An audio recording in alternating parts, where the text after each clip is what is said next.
Okay, for this week's porch talk video, I'm not doing it like on the porch or in the yard or whatever. I'm just going out for a walk because it's really nice outside. We got about 70-degree weather and it looks nice with all the trees flowering out for spring. So I wanted you guys kind of see Parkersburg, get to know it a little bit here on South Side. And then I'm going to talk about everything that's on my mind, from what's happening politically to the New World Order alien agenda. And that's something that I've been wanting to talk about for Friday Night Frights as well. So I will get right into it with all the people that I have been researching on that topic. So let me see if I can't flip this out so you guys can, well, I'm gonna have to hold it out. But this right here is what they call Freedom Church. So this is your little tour of Southside Parkersburg. And it's been taken over from another business. A lot of things change hands out here. You see where the white tree is in the background? That's the old Ames plant where the big Ames fire was in October 2017. And this is the end of Broadway Avenue. So if you keep going straight down here, it runs into the Little Kanawha River, and that river has brown water, and that will meet up with the Ohio River here in the center of Parkersburg, right in the middle of the city. I'm not sure what this building is. It used to be something back in the day, but it's been uninhabited for a while. And then this here is Broadway Avenue. And I am just going to take a long walk all the way down. I'll stop at 14th Avenue, Gospel Mission Church on South Side. But there are a couple buildings up here that I'll talk about that kind of have significance here on the south side of town.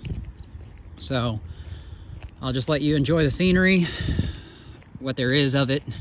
They're putting trees in the middle here, and every spring they flower white. I think they're like Bradford pears or something, I'm not sure, but my friend, he calls them cum trees. He says they smell really bad when you walk up to it, and I said, really? And this one up here by Fairplain School, you'll see it in a little bit. It actually does not smell that pleasant. I didn't think it smelled real bad, but it's not like you would think a flowering tree would smell like. So anyway, like I said, this is Broadway Avenue, and this building here is just I guess like a local factory or something. I don't know. Johnstone Supply. Not exactly sure what they even do, but they're here. There's a lot of buildings like that in the city. And it's not what it used to be here. A lot of things kind of shut down or moved out.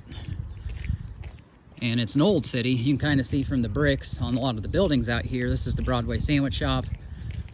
And it actually is really busy right in the middle of the day around noon. A lot of these people at work right around here, like at this place and all these little area places, they stop in here. But it's not open that many days, so I don't know. It's changed hands about 3 times in the last several years. I think they're trying to sell it again. But this school right here, Fairplain School, it's actually shutting down. This is the last year that this school is going to be in operation. And it's kind of sad. I know my friend, his nephew went here. And he's in Parkersburg South High School right now. But yeah, I don't know what they're going to turn it into. If it's going to be, I think it's supposed to be like they're going to use it for like school board meetings maybe or something like that. I'm not 100% on that, but I think that's what they're going to do. Right up here, not this White House. I think 2 of them in front of it. There was a fire there a couple years ago. And one of the guys I worked with on night shift, his girlfriend actually was in that house at the time. Here's that house, or that tree right here that stinks, but they look really nice. It looks like a cloud for a couple weeks. But anyway, back to the house. She was up in it, and I guess a cat knocked a candle over, and that's what caused the fire. I still remember when that happened. It'd be that one right there. But anyway, so let's get on with some of the topics and things that I want to talk about politically. Things are looking a lot better. I know a lot of people might not be very happy, and I've heard people complaining about they think Trump's going to take his Social Security and all this stuff. It's been proven he's not. I don't know what drummed that up. I think it was the fake news media put that out there and got everybody all whipped into a frenzy that Trump's going to come after your Social Security. It's not going to happen. It's been proven. But there are a lot of changes right now. A lot of executive orders have been signed. Judges are trying to block him and Musk from all the times they fired people from, you know, all the jobs that they've let go and stuff. But they're just trimming the fat right now. There's a lot of jobs that aren't really needed like they thought that they were. And yeah, it kind of stinks for the people who had those jobs and were working those jobs. But at the end of the day, you know, we don't need a lot of them. I know a lot of people might not agree with that, but we'll find out. All you got to do is just give it some time, let it run its course, and see what happens. Now, a lot of good things are happening as far as the Department of Education is basically getting, I think, abolished by Trump, which is really good news. I went to school, some of you guys know, I went to college to be a health teacher and a PE teacher and a gifted and talented instructor, which seems like a weird combination, but that's what I wanted to do. Well, then I didn't pursue a job with it, and I just kind of quit that last year because I saw what they were teaching in schools, especially in regards to health. Health should be your most important subject, and it's not. It's seen as a joke and a waste of time, and kids aren't interested when they show up even for PE. Now, when I was a kid in elementary school, PE was fun. It was the most fun class you could ever take. But I wanted to kind of bring it back to that. But with state and national standards, you can't have freedom to really teach kids more or less kind of what you want or what you think is important. It's all got to be what the state says is important. So there was that. I kind of became disenfranchised, especially with a lot of the things kids are being taught. They're being held back in public education, and Donald Trump knows that. And I think right now he's trying to just kind of tear it down a little bit. They're trying to get prayer put back in schools. That's something that Phil Schneider talked about, and I'm going to talk about Phil Schneider here in a little bit. But yeah, that's something we need. Right as I'm walking by the Broadway Nazarene Church up here, I think it would be very important to have prayer put back in schools. Not to demand that people do it, but have it as an option. You know, don't remove it. I mean, in some of these schools, to my knowledge, I think they're removing the Pledge of Allegiance, or already have.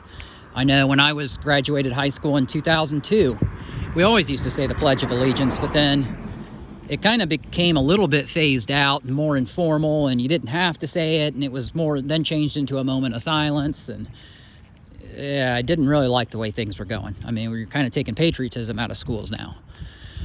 So there's that. Right up here is a Broadway Avenue thrift shop, Noah's Ark, I believe it's called. They used to have a lot of little shops down here. I'll show you this one up here, which I guess technically it's still there. But the glory days of Southside Parkersburg are not what they used to be. Maybe one day they'll get back there. I don't know. But yeah, the building right up here is a pet wash. I've actually stopped in there a time or two, and she does a good job. They'll trim dogs' nails and stuff like that. A lot of people don't realize that's there, but it is.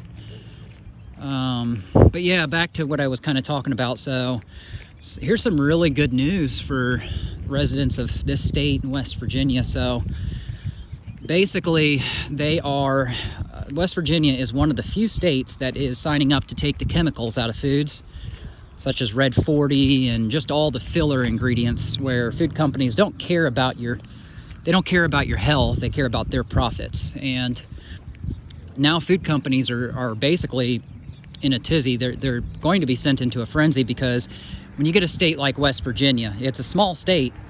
We don't have that many people here. I think it's like 1.45 million people. We have less people in the state of West Virginia than we do in the city of Cleveland, Ohio.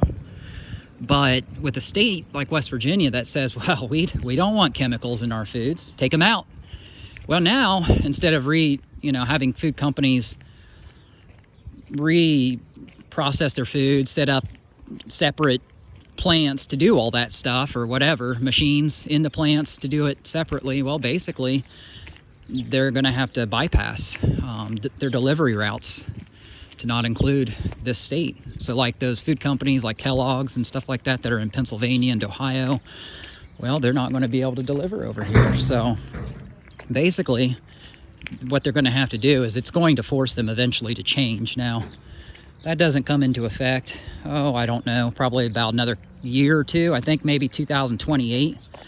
But either way, that's terrific news. Now, another thing is, you don't see them now, but on my walk down here, there were, well, I won't say they were chemical trails tonight because they actually dissipated right away. There's one up on the left portion of the sky here. Well, there's one up here.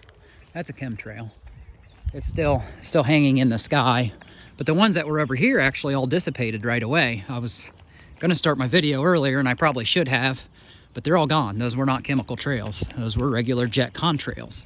There's that one up there that's still kind of hanging around. So, but basically West Virginia is another state that says, hey, wait a minute, we don't want you spraying our skies. And I think the list is up to what, 32 states now? Florida is one of them, Indiana is another, but Ohio is not on that list yet. We need to get it on there.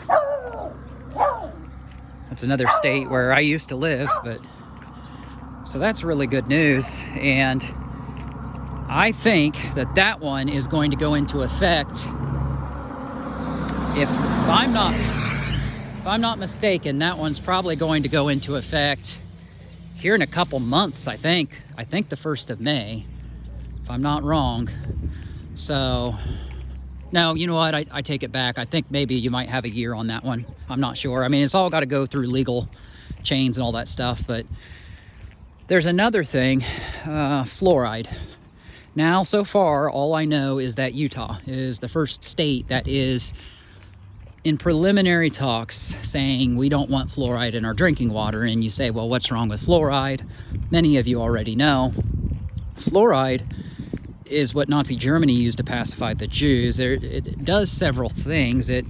Primarily it calcifies the pineal gland. And if you ever look at the movie The Sixth Sense with, oh gosh, Bruce Willis and that child, I can't remember what his name was. The child could see ghosts, but the adults couldn't.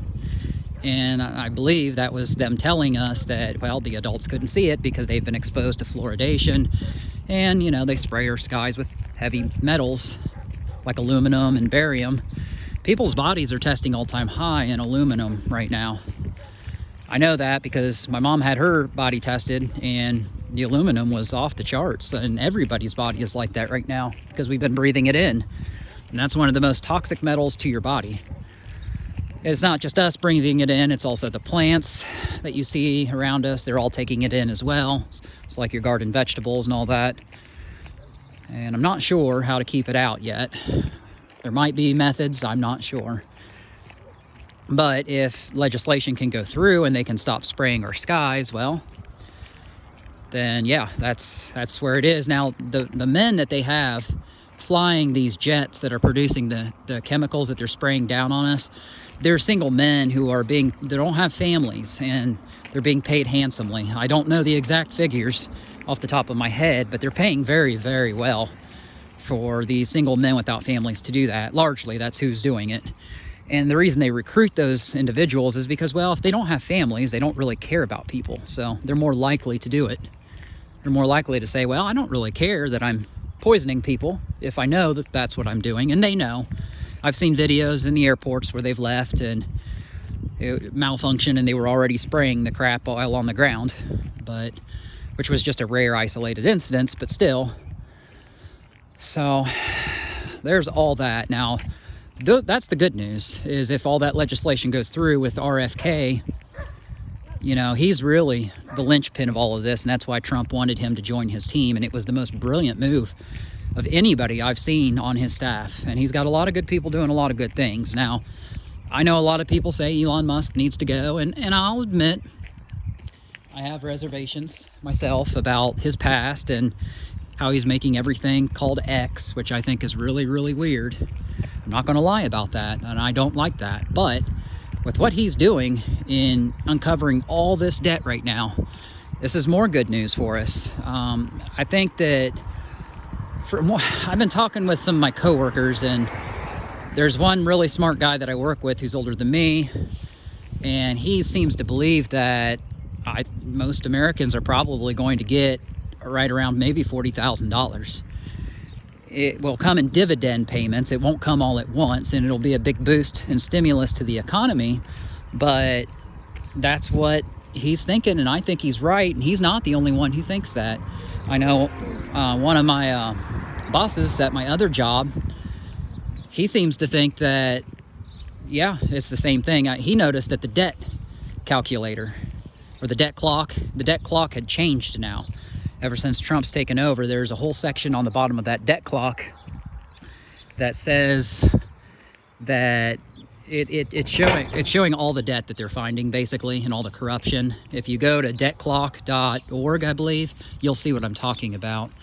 But yeah, that's really good news, and I do believe that the people who are older and who have been paying into taxes for a while will get more than the ones who have not. But yeah, I think that's really good news, and I think that's something you guys can look forward to. So there is all that going on right now, which is great, but we'll wait and see what happens. You know, who's to say until it actually does happen for sure, and until you have the money in your hands. But along with that, I'm almost to the end here. I'm almost to 14th Avenue Gospel Mission Church. There's a Broadway barber shop up here and a laundromat, which is kind of nice for this area of the community. Here's the barber shop up here. He's still got his lights on. He gets good business up there. And then the laundromat down here, you guys can see the daffodils are all up. It's really a nice time of year and everything's back in bloom and everything. But that laundromat, that's nice. She's got cameras installed in there now, so it seems to be a pretty safe place. But what else was I going to talk about? Well, I was going to talk about Phil Schneider and the New World Alien agenda. I can get into it just a little bit. Basically, if you guys look up Phil Schneider, two guys, Schneider and also Alfred Bielek is his name.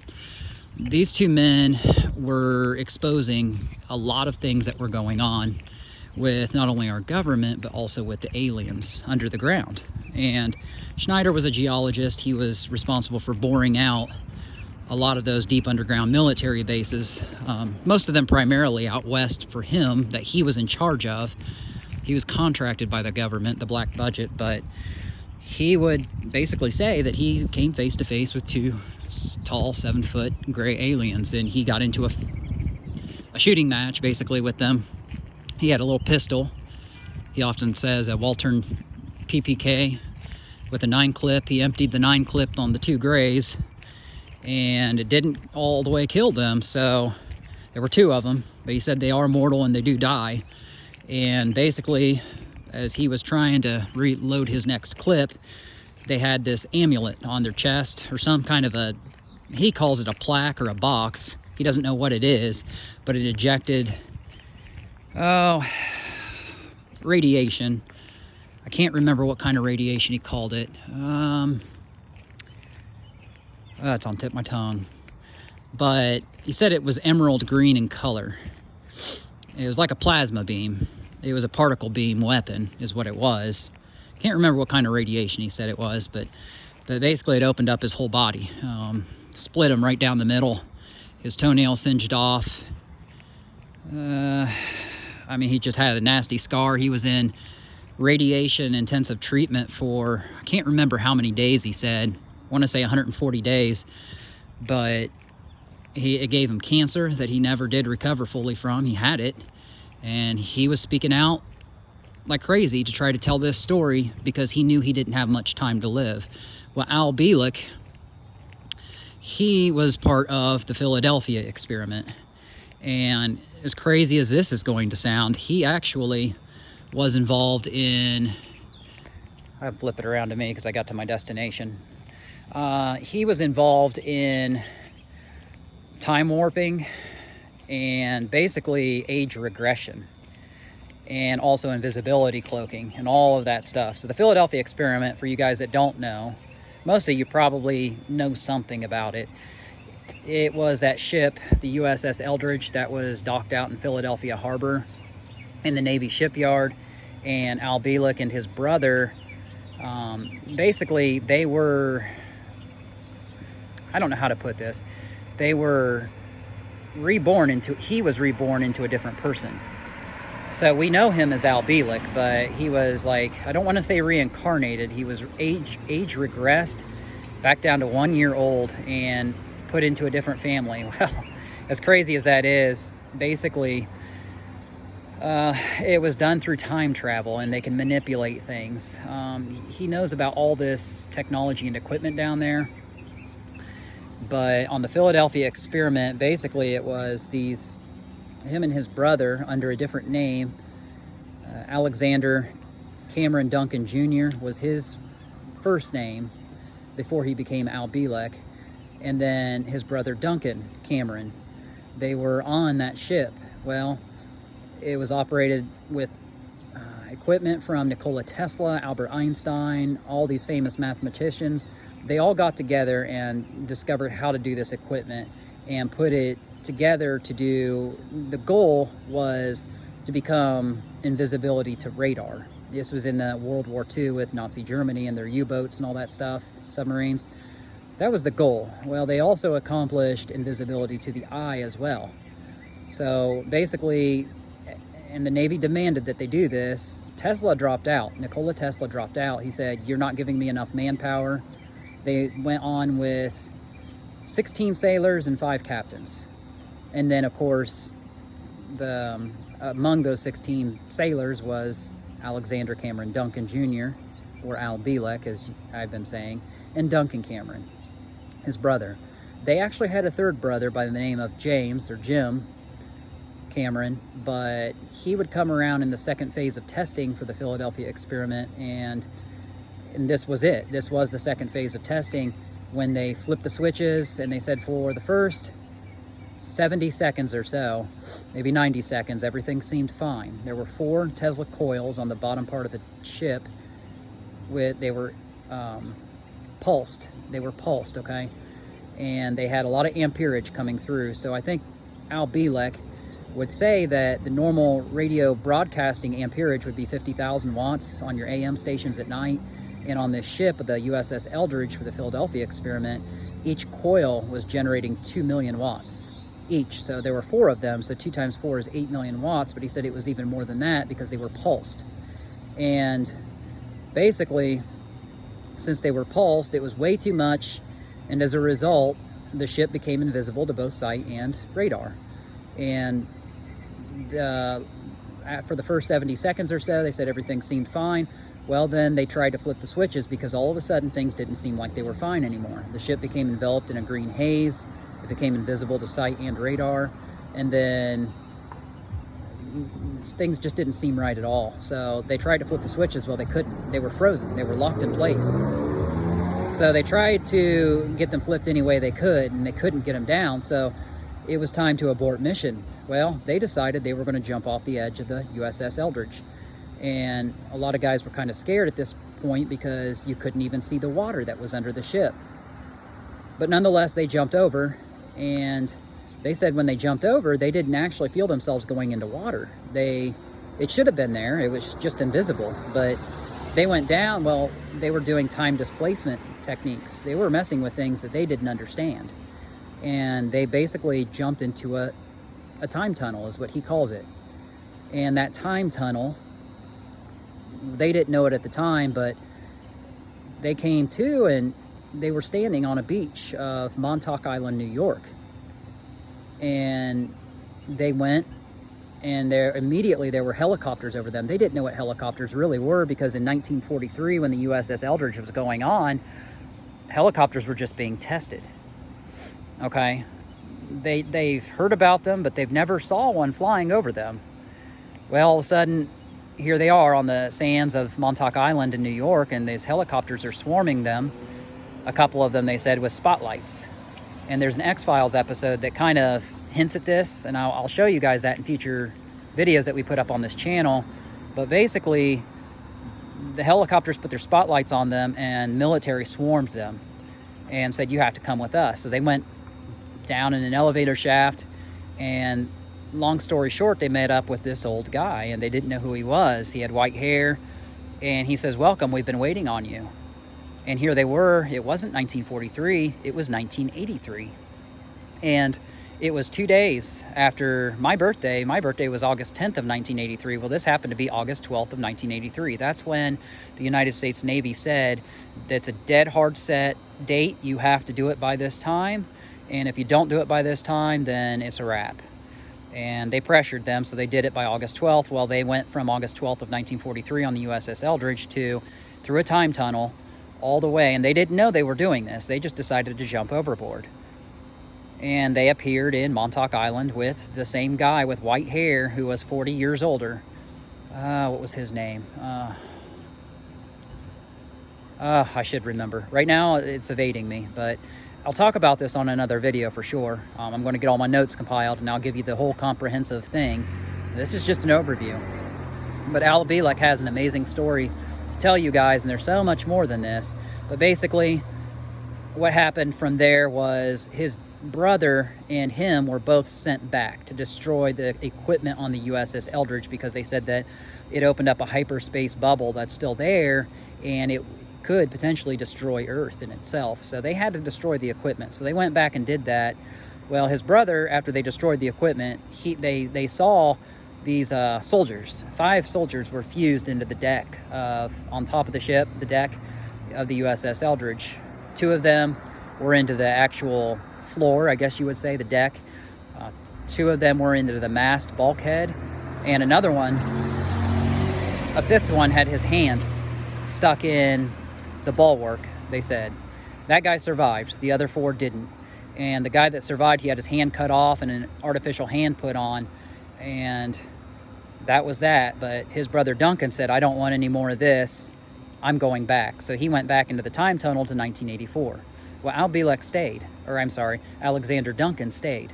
And basically from then on, as we know him, he's now Al Bielek, and he's telling a lot of these stories. So that's basically what I've got for you guys on this video. I know I waited until the end of my walk to get into the good stuff, but I wanted to talk about what was going on politically. I wanted to talk about what was going on in my research, paranormal, for Friday Night Frights. And like I said, we're going to have more videos on this stuff for you, so stand fast on that. Right now, I am about to release the Cindy Ball video for you guys. It's coming out in about an hour, and that's a good one. Friday Night Frights. We went to the spot where her body was dumped. That's a woman who was murdered over 10 years ago in our city, and there's never been any justice for her. So stay tuned for that. I'm going to upload that very soon for you guys. As always, if you've made it this far, I appreciate you. Thanks for subscribing. Thanks for watching the videos, helping the channel out. I'm going to have a lot of stuff in the paranormal field for you guys over on the Friday Night Frights section. And like I said, the X-Files, they weren't really just science fiction. A lot of that was science reality, and we're going to talk to you about that. Their episodes always came on Friday night at 9, so that's why I'm kind of trying to get my videos launched to you guys on that same time. So that's all I got for this one. Stay tuned. Cindy Ball coming up, and more X-Files videos talking about how Phil Schneider and Al Bielek were telling the truth all along.